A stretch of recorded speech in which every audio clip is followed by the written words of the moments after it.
ይቺ ዶሮ ከብዙ ዶሮዎች ውስጥ እባብ ይነክሳታል፣ መርዙንም ወደ እሷ ያስተላልፋል። ዶሮዋም ሮጣ ወደ ጓደኞቿ ዘመዶቿ ሄዳ እባካችሁ እርዱኝ፣ መሞቴ ነው፣ እንደምንም ብላችሁ አድኑኝ ብላ ጠየቀቻቸው።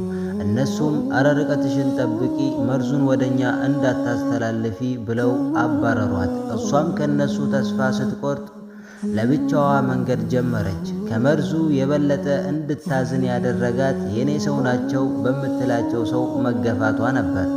መንገዷን ቀጥላ ጠፋች። ሌሎቹም ዶሮዎች ይሄኔ ወደኛ ብናስጠጋት ኖሮ ተመርዘን ነበር እንኳን ሄደች ማለት ጀመሩ። በዚሁ መሃል አንዲት ወፍ ደብዳቤ ይዛ ትመጣለች። እናንተ ዶሮዎች፣ የሆነች ጓደኛችሁ በጣም ታማ እዛ ተራራ ውስጥ ናት። በጣም ተርባለች፣ ተጠምታለች፣ ሄዳችሁ እርዷት ብላ ጠየቀቻቸው። ሁላቸውም የተለያየ ምክንያት ፈጥረው እምቢ አሏት። ለሁለተኛም ጊዜ ወፏ ወደ ዶሮዎቹ የሐዘን ደብዳቤ ይዛ ትመጣለች። ባለፈው እርዷት ስላችሁ እምቢ ያላችኋት ዶሮ ሙታለች፣ አዎ ሙታለች ስትላቸው እነሱም በጣም አዘኑ። ወፏን ያለችበትን አሳይን፣ ሄደን እንቀብራታለን ብለው ተስማሙ። ሁላቸውም ተሰብስበው ወደ ሞተችው ዶሮ ይሄዳሉ። ልክ ዶሮዋ የሞተችበት ስፍራ ሲደርሱ የጣፈችው ደብዳቤ ያያሉ።